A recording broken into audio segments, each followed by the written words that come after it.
जय श्री कृष्ण बच्चों। कक्षा 4 में आपका फिर से स्वागत है। कक्षा 4 में हम पाठ संख्या 4 खेल प्रतियोगिता के बारे में अध्ययन कर रहे हैं। खेल प्रतियोगिता पाठ में अब तक हमने अध्ययन कर लिया है। एक बार पुनः दोहरान कर लेते हैं कि पंचायत स्तर की खेल प्रतियोगिताओं का आयोजन होना था, ठीक है। और प्रधानाध्यापक जी ने सभी अध्यापकों की बैठक बुलाकर सभी अध्यापकों को उनके काम बांट दिए, जैसे टीम तैयार करना, शारीरिक व्यायाम कराना, पानी की व्यवस्था करना, मैदान की व्यवस्था करना, मैदान की देखरेख करना। तो ये सारे काम अलग अलग काम थे। तो ये सारे काम प्रधानाध्यापक जी ने टीचर्स को बांट दिए थे और सभी अध्यापकों ने अपने काम से संबंधित दल तैयार कर लिए थे कि एक दल में 10 बच्चे होंगे, दूसरे दल में 7 होंगे। तो ऐसे करके सभी बच्चों के दल बना लिए थे। तो अलग अलग दल में अलग अलग बच्चों को शामिल कर लिए थे। उस दल में कक्षा 5 के और 4 के बच्चों को भी शामिल कर लिया था। तो कुछ प्रश्न हैं हमारे सामने, देख लेते हैं। प्रश्न पहला है कि आपने कौन कौन से खेल खेले हैं। तो हमने मैदान में तो क्रिकेट मैच है, फुटबॉल मैच है, वॉलीबॉल है ना, टेबल टेनिस है, ये सारे खेल खेले हैं। और घर के अंदर हमने कौन कौन से खेल खेले हैं। शतरंज खेला है, लूडो खेला है, सांप सीढ़ी खेला है, कैरम बोर्ड खेला है। फिर दूसरा प्रश्न है कि किस किस खेल के लिए निश्चित नाप के मैदान होने चाहिए। तो क्रिकेट मैच के लिए, फुटबॉल मैच के लिए, हॉकी के लिए, वॉलीबॉल के लिए निश्चित नाप के मैदान होना आवश्यक है। तीसरा प्रश्न है कि आपके स्कूल में कौन कौन से खेल के मैदान हैं। तो हमारे विद्यालय गीताधाम गुरुकुल विद्या मंदिर में क्रिकेट मैच का मैदान है, फुटबॉल मैच का मैदान है, वॉलीबॉल मैच का मैदान है, बैडमिंटन का मैदान है और इंडोर गेम्स के अंदर टेबल टेनिस है, कबड्डी का मैदान है और खो खो का मैदान भी है। तो किस खेल का मैदान सबसे बड़ा है। तो फुटबॉल खेल का मैदान सबसे बड़ा है। फिर कुछ और प्रश्न दिए हैं यहाँ पे कि खो खो खेल में कितने खिलाड़ी होते हैं। तो खो खो खेल में 9 खिलाड़ी होते हैं। कितने खिलाड़ी होते हैं। 9 खिलाड़ी होते हैं। खो खो का मैदान कितना लंबा और चौड़ा होता है। तो खो खो का मैदान 29 मीटर तो लंबा होता है और 16 मीटर चौड़ा होता है। तीसरा प्रश्न है कि विद्यालय स्तर की खेलकूद प्रतियोगिता में किन किन खेलों का आयोजन होता है। विद्यालय स्तर की खेलकूद प्रतियोगिता में फुटबॉल का खेल होता है और कबड्डी का होता है, खो खो का होता है, वॉलीबॉल का होता है। हमारे विद्यालय में तो क्रिकेट मैच का भी आयोजन होता है, भाला फेंक होता है, गोला फेंक होती है, रस्सी कूद होती है और लंबी दौड़ होती है और ऊंची कूद होती है। ये सारे हमारे विद्यालय में खेल प्रतियोगिता में होते हैं। खेलों का आयोजन होता है, ठीक है। अब उसके बाद में बच्चों आज हम पढ़ेंगे चिकित्सा पेटी के बारे में, ठीक है। चिकित्सा पेटी क्या होती है। चिकित्सा पेटी आइए अध्ययन करते हैं। बच्चों ने योजना के अनुसार सभी आवश्यक सामग्री योजना कौन से खेल प्रतियोगिता के लिए जो योजना बनाई थी वो सारी सामग्री, जैसे चूना, प्राथमिक चिकित्सा पेटी, टेबल, कुर्सी, परिणाम तालिका, खिलाड़ियों के फॉर्म की फाइल, दर्शकों के बैठने के स्टूल, व्हील्स, सीटी आदि एकत्र कर लिए। अब खेल प्रतियोगिता के लिए क्या क्या चीज़ें आवश्यक थी बताया था ना पिछले वीडियो में कि सारे टीचर्स ने अलग अलग काम सौंप दिए थे, अलग अलग काम बांट दिए थे। कुछ काम अध्यापकों ने अपने दल बना लिए थे और बच्चों के साथ वो काम कर रहे थे।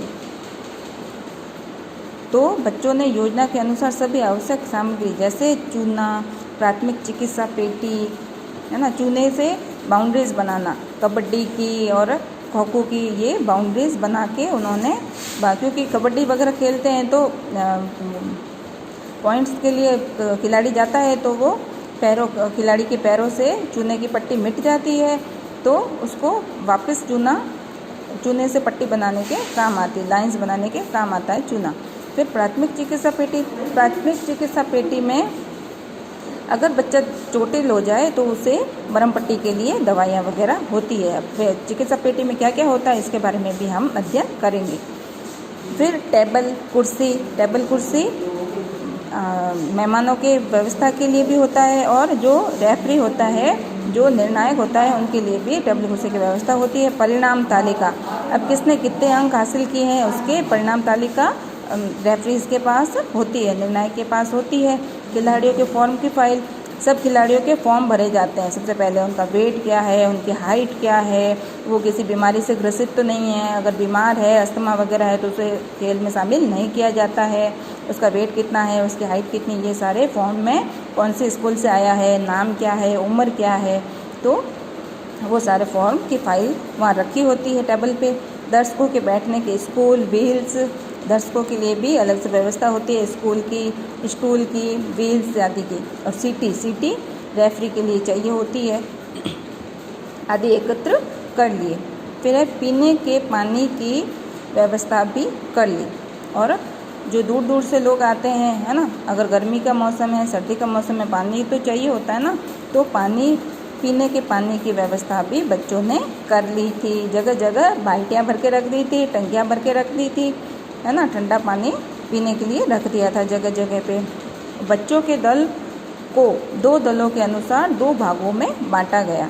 बच्चों के जो दल थे, अब जैसे एक दल है पानी पिलाने के लिए व्यवस्था की है, तो उस दल को 2 भागों में बांट दिया। बच्चों के दल को 2 खेलों के अनुसार बांट दिया। जो खेलने वाले बच्चे थे उनको 2 अलग अलग खेल हैं तो उसके अनुसार बांट दिया। जैसे कुछ बच्चे कबड्डी में खेल रहे हैं और कुछ खो खो में खेल रहे हैं, तो उनको अलग अलग बांट दिया गया। नीलम कबड्डी के मैदान पर व्यवस्था कर रही थी। नीलम का काम क्या था? कबड्डी के मैदान पर व्यवस्था करने का काम। अब कबड्डी का मैदान कितना लंबा और चौड़ा होता है? ठीक है, कबड्डी का मैदान पुरुषों के लिए अलग होता है और महिलाओं के लिए अलग होता है। तो पुरुषों के लिए कितना लंबा होता है? पुरुषों के लिए मैदान की लंबाई होती है 13 मीटर और चौड़ाई होती है 10 मीटर। ऐसे ही महिलाओं के लिए इसकी लंबाई 10 मीटर, 13 से घट के 10 मीटर हो जाती है और चौड़ाई हो जाती है 10 मीटर से घट के 8 मीटर हो जाती है। तो महिलाओं और पुरुषों के लिए अलग अलग कबड्डी का मैदान होता है। फिर प्राथमिक चिकित्सा पेटी में क्या क्या होता है? तो प्राथमिक चिकित्सा पेटी मतलब सबसे पहला डॉक्टर के पास पहुंचते हैं उससे पहले जो इलाज होता है वो होता है प्राथमिक मतलब पहले। तो डॉक्टर के पास पहुंचे उससे पहले का जो इलाज दिया जाता है वो होता है प्राथमिक। तो इसे फर्स्ट एड भी बोलते हैं इंग्लिश में और प्राथमिक चिकित्सा पेटी हिंदी में कहते हैं। तो प्राथमिक चिकित्सा पेटी के अंदर रुई होती है, पट्टियाँ होती है, डेटॉल होता है, एंटीसेप्टिक क्रीम होती है, टैप होती है, कैंची होती है, सुई धागा होता है, दर्द निवारक दवाइयाँ आदि ये सारी चीज़ें होती है। अब ये सारी चीज़ें क्यों आवश्यक होती है? क्यों कि अब जैसे कोई बच्चा खेल रहा है, किसी के मोच आ गई, किसी के चोट आ गई, किसी के पैर में कांटा लग गया, किसी के कंकड़ चुभ गया, या तो ऐसे दुर्घटनाओं से बचने के लिए फर्स्ट एड किट या प्राथमिक चिकित्सा पेटी बहुत ज़रूरी होती है। अगर किसी बच्चे को चोट लग जाए, मोच आ जाए तो क्रीम फट से लगा के उस बच्चे को थोड़ी रिलीफ मिल सकती है। और अगर ज़्यादा उसको चोट आई है तो हमें डॉक्टर के पास तो ले जाना ही होता है। अगर किसी के खेलते खेलते कान से खून बहना लग जाए या खून आ जाए, कहीं चोट लग के खून आ जाए, तो रुई है, डिटॉल है, इससे हम उसके ब्लड को रोक सकते हैं और जब तक हॉस्पिटल पहुँचे, तब डॉक्टर के पास पहुँचे, तब तक हम उसका इलाज कर सकते हैं, है ना। तो ये सारी चिकित्सा पेटी के अंदर वस्तुएं होती है। ठीक है।